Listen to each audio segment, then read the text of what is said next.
Alam mo ba na hindi naman talaga edad ang nagpapatanda sa atin? Oo. Kung hindi, kung paano natin inaalagaan ang ating sarili o pinababayaan. Narinig mo ko, hindi talaga edad ang nagpapatanda sa atin. Kung hindi, uulitin ko. Kung paano natin inaalagaan ang ating sarili or pinababayaan ito. Magandang araw muli sa lahat. Nako, pasensya na po. Nako, ilang araw po akong nawala kasi nagkasakit ako. At dito na-realize ko na kailangan ko talagang alagaan ang sarili ko, hindi lang puro trabaho. Kaya ngayong araw na to, ibabahagi ko ang 10 mga paraan para alagaan natin ang sarili natin at para magmukha tayong mas bata kaysa sa totoong edad natin. Ito ay hindi naman para i-display pa ang sarili natin, magpakitang, alam niyo yun, magpa-cute pa, hindi. Ito ay para rin sa sarili natin. Para ang pakiramdam natin ay magaan lang. At syempre kapag magaan ang pakiramdam, magaan din ang ating pagkilos. At pag magaan ang ating pagkilos, masaya lang. Magandang araw muli. Ayan, without further ado, welcome po sa lahat. Welcome po at welcome back. Salamat po sa inyong pagsama sa ating channel, Crazy at 50. Ayan. So, tuloy natin. May mga tao kasing 50 na, pero alam niyo yun, ang bata nila tingnan, mukha lang silang 30, 35, ganyan. Dahil yung energy nila talagang parang 30 lang. Ayan. Talagang marami pa silang nagagawa. At yung itsura nila, no, bata pa sila. Sana all, di ba? Ganon. Pero sa isang banda, meron naman mga, alam niyo, 30 pa lang, pero parang sobrang pagod na sila sa buhay. Sobrang parang binagsakan na sila ng lahat ng problema sa buhay na ito. Ayan. So, yan ang pag-uusapan natin. Paano natin mapapanatili na mukhang bata ang ating itsura bagaman tayo ay umiidad na. Uulitin ko rin ulit, hindi para magpa-cute, kung hindi para maging mas magaan ang pakiramdam. Kahit na tayo ay nagkakaedad. Ayan. So, hindi lamang para sa itsura, kundi para sa saya ng puso, ng isip, at ng buong pagkatao natin. Ready ka na ba? Okay. So, tip number 1, alagaan ang katawan. Oo. Ito yung hindi mo naman kailangan mag-gym araw-araw, pero kailangan mong gumalaw. Gumalaw, mag-exercise. Ayan, kahit simpleng exercise lang, malaking bagay. Mag-walking, mag-stretching, simpleng, alam mo yung simpleng galaw. Malaking tulong yan kasi nagsisirculate ang dugo ng maayos sa ating katawan kapag gumagalaw tayo. At syempre, ang katawan natin kasi ay talagang, alam mo yan ang tahanan ng iyong buhay. Habang buhay, ang katawan natin ang ating tahanan ng ating buhay. So, alagaan natin ang ating katawan. Yung mga mas bata dyan, no, akala nila bata pa sila. Kaya okay lang, sige lang. Lahat ng bisyo, lahat ng pagpapabaya sa kanilang sarili. Puyat dyan, inom dyan, di ba? Inom, sigarilyo, walang tulog. Ayan. At yung iba, di ba, nagda-drugs pa. Kaya sana, iwasan natin yung mga nakakasira o nakakapinsala ng ating sarili, ng ating katawan. At minsan hindi lang katawan. Lahat ng ating organs ay napipinsala ng lahat ng kapabayaan yan. Lalo na ang utak natin. At syempre pa ang puso. Kaya kailangan nating mag-ingat. At maging self-aware na hindi dapat ganun. Kapag inaalagaan natin, walang bisyo, walang alak, walang sigarilyo, at natutulog ka ng mahimbing, ng maayos, at tamang sapat na oras ng pagtulog, ayan, makikita mo ang pagkakaiba. Gaganda ka na, aaliwalas pa ang mukha mo, at magiging maganda rin ang disposisyon sa buhay. Ayan. Oh, sabi ko nga sana all, diba? Okay, tip number 2 naman. Ayan. Kumain ng tama. Ayan. So, hindi mo kailangang mag-diet ng sobra. Yung, alam mo yung may mga diet kasi ngayon, di ba? Kailangan mo ng fasting, kailangan mo ng intermittent. Oo, pwede naman yan. Talagang maganda naman yan. Kaya lang, piliin mo din yung mga kinakain mo. Piliin mo yung mga healthy, ayan. Piliin mo yung more gulay, more fruits, more tubig. At less sa lahat ng processed food or less sa lahat ng mga fatty food. At syempre, kailangan mo na yung kinakain mo, tingnan mo mabuti. I-filter mo lahat ng mga nasa mesa or nasa restaurant at sa mga fast food. I-filter mo lahat yan. At syempre, kailangan mo na mamili sa lahat ng mga yan. Pili ka lang. Hindi masamang pumili. Dahil ang katawan natin, kung ano daw ang kinakain natin, ayun tayo. Nagiging ikaw. Ayan. So kapag puro taba, o syempre, puro taba din na makikita sa katawan mo. Asahan mo na yan. Pero kapag healthy diet, mga prutas, mga gulay, yan, lalo yung mga green leafy vegetable, talbos ng kamote, talbos ng kangkong, ayan. Ano pa, yung mga spinach, malunggay, naku, napakaganda niyan. At talagang ako sinasabi ko rin to sa sarili ko. Oo, sinasabi ko rin sa sarili ko na kailangan kong kumain ng mga yan, yung sinasabi natin dito. So, alam mo na yan, ha? Okay. So, number 3, matulog ng sapat. Yan, nasabi ko na to kanina lang, matulog ng sapat. So, kailangan maganda ang tulog mo, maganda ang gising mo, para masaya. Alam niyo ba na ang tulog ay one of the luxuries today? Oo, napakahirap talagang matulog ng maganda ang tulog ngayon. Para siyang isang basic necessity na kailangan mo. At sobrang mahal ang bayad dito. Luxury, di ba? Kasi nga, ang hirap makatulog. Hindi lahat ng panahon mabilis kang makatulog. Yan. Pero dito pala, meron akong video. Ayan, maganda yan. Paano? Tips. 10 tips para makatulog ka ng mas masarap at mas mahimbing. Yan. So, panoorin mo rin yan. Okay? So, yan. Kasi kapag kulang ka sa tulog, mabilis kang tatanda. Mabilis kang, ano yun, basta makikita mo yung itsura ng isang tao kapag kulang sa tulog, ayan, mabilis na nagde-depreciate yung ganda ng itsura niya. Ayan. At, yung pakiramdam, di ba, wala ka sa mood kapag kulang ka sa tulog. At pag kulang ka sa tulog, yung decision making mo, medyo nagkakaroon ng problema. Oo, naranasan ko yan. Minsan, hindi ko alam, ano bang gagawin ko ngayong araw na to? Gusto kong gumawa nito, pero hindi yun ang nagagawa ko. So yan, kailangan mong magkaroon ng sapat na tulog. Okay. Pang-apat, keep learning. Oo, patuloy na matuto. Patuloy tayo na mag-search, mag-discover, kumuha ng kaalaman. Kasi lahat ng kaalaman na yan ay, sabi nga ni Ernie Baron, knowledge is power. And knowledge is very powerful talaga. Oo. Ang isip na hindi ginagamit, yan, tumatanda yan agad. So, alam na, paano natin masahasa ang ating kaisipan? Yan. Siyempre, magbasa. Ayan, magbasa at magkaroon ng maraming kaalaman.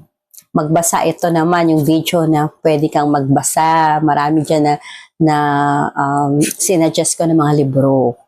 Magbasa. Ano pa? Mga courses na pwede mong kunin. Kahit na mga online lang. Ayan, maganda yan. Manood ka ng mga educational or mga, alam mo yung mga meaningful na mga films. Ayan, dito naman, mga meaningful na mga films. Ayan, pwede mo yan panoorin dyan sa video na yan para mai-suggest ko sa iyo kung ano yung mga magaganda mong pwedeng panoorin. Ayan. At matuto pa ng mga bagong skills. Ayan, bagong kaalaman. Ano yan? Pwede mga digital crafting, digital design. Ayan, mga online skills na pwede mong gawin. Ayan. Pwede rin naman mga bagong skills gaya ng sa sports. Ayan. Ano pa? Marami tayong pwedeng maging skills na kahit na tayo ay 50 na. At ayun, stay curious at stay alive. Ayan, stay curious. Ano yung mga nangyayari? Yan. Alamin mo yung mga nangyayari sa araw-araw, pero huwag ka masyadong magpa-apekto, di ba? Kasi may mga bagay na, oo, alam natin, pero wala tayong magagawa dyan. Hindi natin control. Gaya ng nangyayari ngayon ng mga digmaan sa pagitan ng dalawang mga o tatlong mga bansa na malalaki. Wala tayong magagawa kundi mag-pray sa mga nangyayari. Stay alive naman, kailangan mong maramdaman na alive ka dahil malakas ka. At paano ka magiging malakas? O, syempre pa, mag-exercise din. Mag-exercise, tamang diet. Ayan. Ano pa? Ito na, ang ganda nitong number 5. Tumawa at maging masaya. Ayan. Kung mahilig kang manood ng mga comedy films or comedy series, ayan, hindi ka tatagal na bata kung lagi kang seryoso sa buhay. Kaya manood ka ng mga comedy films. Ayan, maraming mga comedy films na pwede mong panoorin. When it comes to films, pwede siyang international at saka local na mga artists. Sa local, syempre pa, nandiyan si Dolphy, ayan, si Babalu, si Redford White. Ayan, yung mga movie noon, no, na kahit na alam mo yun, matanda na or luma na, maganda pa rin. So yan, panoorin mo yan. Or sa ano naman, sa international artists, marami din, diba? Nandiyan si Adam Sandler, ayan, si Robin Williams, ayan. Kahit na wala na siya, marami siyang legacy na magagandang mga films na nakakatuwa. Maraming mga films na pwedeng panoorin para tayo ay matawa. O kaya naman mga love story, ayan, para mabuhay ang ating pagkabata. Ayan. Siya tumawa kasi, hindi naman yan, wala namang bayad tumawa, diba? Kahit sa malilit na bagay, tumawa tayo.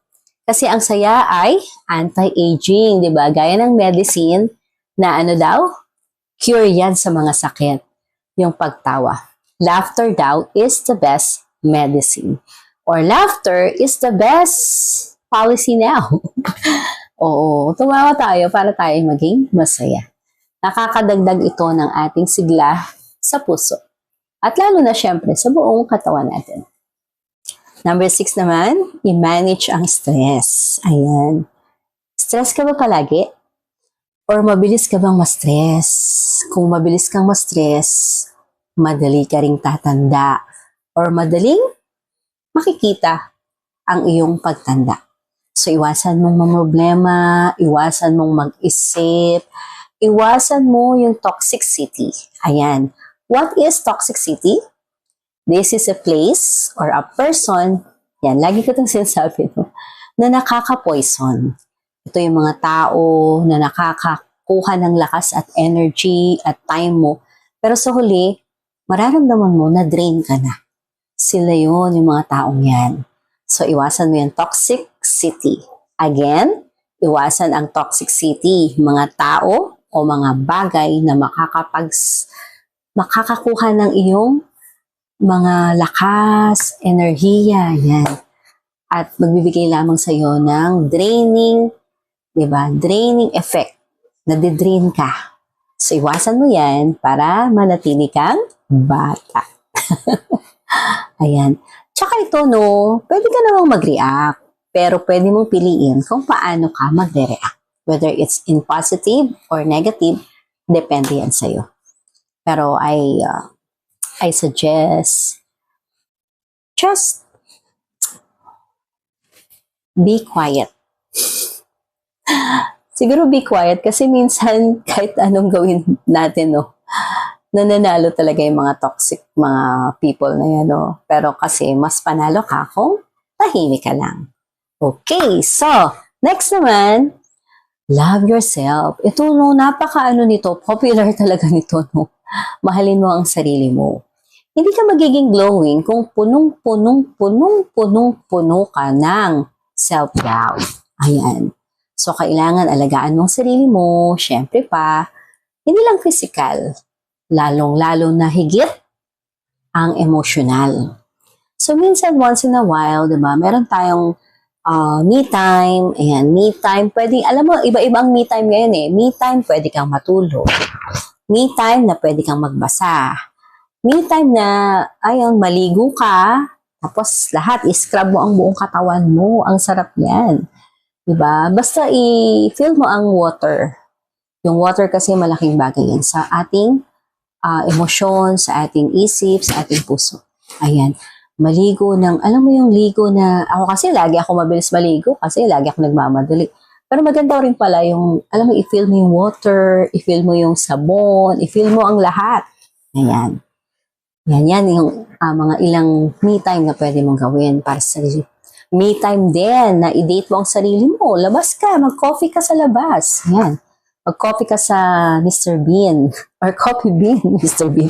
Coffee Bean or sa sa Starbucks. O kaya naman kumain ka ng paborito mong pagkain sa paborito mo ring restaurant. Ayan, pwede yan. Or mag-me time ka naman, mag-exercise. Ayan.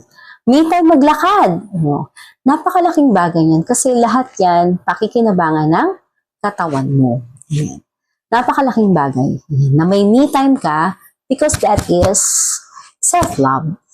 Self-love mo yan. Those are some of the ways of making yourself happy and making yourself feel loved.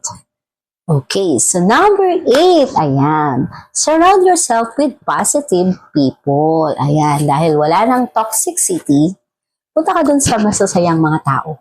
Masasayang kasama, masasayang kausap, ayan. Mga taong, alam mo yun, malaking epekto sa energy mo na parang laging nabubus yung energy mo. Parang lagi kang masaya. Ayan, yan yung mga tao na dapat mong puntahan. Ayan. Kasi kung toxic na ang paligid mo, mapapagod ka talaga. Mauubos ka dyan. Kaya dapat, lagi kang positive. Sa mga taong masarap kausap, di ba? Para bang, pagkausap mo yung mga taong masarap kausap, gusto mo ulit silang kausap. Yung after mo silang makausap, ay, masaya nitong kasama, gusto ko ulit siyang kasama. Yan. At syempre, kung naghahanap ka ng masarap kausap na tao, sana ikaw din masarap ka kausap. Diba? Ganun. Okay. So, dahil dyan, bumabata ka. At yung iba din, pinapabata mo rin. Dahil masaya sila kapag nakausap mo sila. Ganun lang. Kung paano sumasaya ka, magpasaya ka rin. Okay, with number 9 naman, learn to let go. Ayan, nasabi ko rin to sa isang video ko. Learn to let go. Ayan, panoorin niyo yan na. Ano yung mga bagay na dapat na i-let go mo na? Yan, bit mo pa ba yung mga sama ng loob mo? Naku, bitawan mo na yan. Alisin mo na ang galit, ang regret, ang pain. Lahat yan kasi nagpapabigat sa'yo. Parang sa isang marathon, halimbawa, patakbo ka. Kaso may backpack ka. Tapos meron kang luggage bag. Paano ka tatakbo, di ba? So, magiging magaan kung aalisin mo yung backpack mo at bibitawan mo yung luggage bag. Para makatakbo ka. Walang bigat at walang, ano ba tawag doon? Sagabal. Oo. So, lahat yan kasi, pagka may galit ka, may regret, may pain, anong masakit? Puso mo. Ayan. At kapag may masakit sa puso, nakakatanda yan. Diba? So, iwanan mo na yung lahat. Para walang masakit. Happy lang. Okay, with number 10, finally, ang bilis naman natin. Number 10 na. Have a purpose. Magkaroon tayo ng purpose. Oo, ikaw. Ano ang purpose mo? Ang taong may dahilan para mabuhay, hindi agad sumusuko. Magkakaroon ka ng goal, ng passion, ayan. At kahit simpleng dahilan para gumising araw-araw, nako, eto na naman ako. Para kanino ka ba bumabangon? Ayan, sabi ng Nescafe. Oo. Para kanino ka ba nabubuhay? Isipin mo buti, sino yan?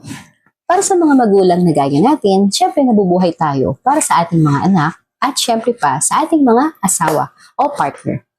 So, ano ang purpose?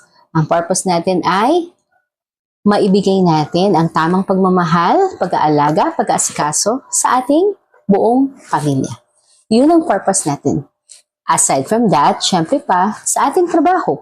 Ano ba ang purpose natin? Ako, bilang isa na nandito na sa content creation, kailangan kong makaisip ng paraan para makatulong ako sa mga taong kausap ko. sa mga taong nag-review ng video ko. Ano-ano yung mga paraan na yun para makatulong. Yun ang purpose ko. Yun ang gusto ko maging legacy ko pagdating ng araw na wala na ako dito. Ano pa? Sa mga kaibigan, ano bang purpose natin? Siyempre pa, sa mga kaibigan, gusto nating tumulong sa kanila sa abot ng makakaya natin. Dahil nararamdaman natin yung saya kapag natulungan natin sila. Pero, huwag tayong magpapaabuso. Kailangan nating maging balanse sa ating pakikitungo sa ating mga kaibigan. Ako kasi nakaranas na ako ng maraming beses. Maraming beses na po ako na-scam ng mga mismong kaibigan. Pero syempre may mga kaibigan tayo na talagang mapagmahal naman, talaga namang naging mabuti sa atin. Yan. Kaya i-filter natin ang mga kaibigan natin. Kailangan nating iwan na yung mga hindi nakatulong sa atin or nakaranas tayo ng mga pang-aabuso emotionally, intellectually, ayan, sobrang mahirap yan.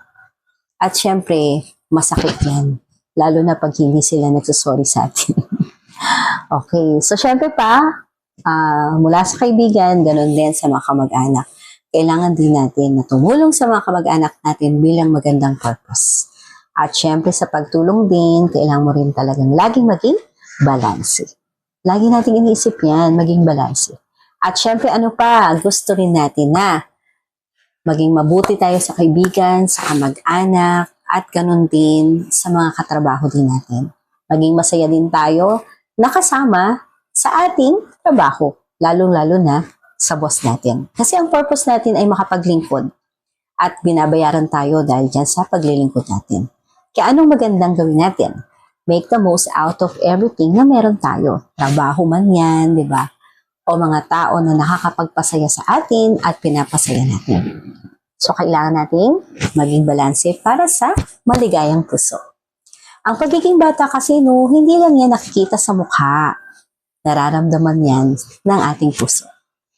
So, kahit ilang taong ka na, kahit 50 ka na dyan, over 50, 60, 70, 80, okay lang. Kahit na anong taon ka pa, pwede ka pa rin maging masaya, energetic, at buhay na buhay sa buhay na ito. Ayan, kasi ang tunay na sikreto ay hindi ang edad, kundi kung paano pinipili ng isa mabuhay araw-araw. Masaya ka ba? Dapat lang maging masaya ka. Kasi yan ang purpose na binigay ng Diyos. Nilalang niya ang tao, di ba, para maging masaya. Nilagay niya ang paraiso. Magbibigay ba ang Diyos ng paraiso? Pwede namang, di ba, lalangin niya ang tao lang, basta lang, nandiyan lang siya. Hindi. Binigyan ng Diyos ang tao, ang unang mga magulang natin, si Eva at Adan, ng isang magandang paraiso. Bakit? Kasi gusto niya na maging masaya ang buhay ng mga tao. Biro mo, may iba't ibang mga kulay ng prutas, iba't ibang lasa ng prutas, may iba't ibang halaman, may iba't ibang hayop. Lahat nandoon na, may malinis na tubig, may malinis na hangin. Nasa paraiso ka na. So, ang ibig sabihin nun, sinasabi rin sa atin ng Diyos, gusto ko na maging masaya kayo, maging maligaya kayo, magpakarami kayo. Yan. Kasi gusto niya maging masaya ang mga tao. At ayaw din ng Diyos na tumanda ang mga tao sa kanilang itsura. Kaya, iniligay niya lahat yon sa paraiso. Okay, so wala naman paraiso na tayo ngayon. Wala na tayo sa isang paraiso. Pero, ang Diyos, ibinibigay niya sa atin ang pagiging maging or gusto nating maging bata. Dahil yan talaga ang paraiso. Gusto natin maging maganda ang ating aura, bata, umidad man tayo, maging 60 man tayo, diba? Senior citizen man tayo. Ang importante, masigla, masaya, at wala tayong pinoproblema dahil wala tayong kaaway, diba? At nasabi ko sa isang vlog ko, maraming mga bagay ang dapat nating paghandaan now that we are over 50, lalong-lalo na bago tayo magkaroon ng retirement age. Retirement age, ayan. Panoorin niyo po yan ha. Paano paghandaan ang ating retirement. Naku, maraming pong salamat muli sa pagsama muli sa araw na ito. Masayang-masaya po ako makabalik. Naku, nagkasakit po ako Inubo ako, sinipon, ayan. Hindi naman po ako masyadong nilagnat, pero talaga nakaramdam ako ng humina ang resistensya ko.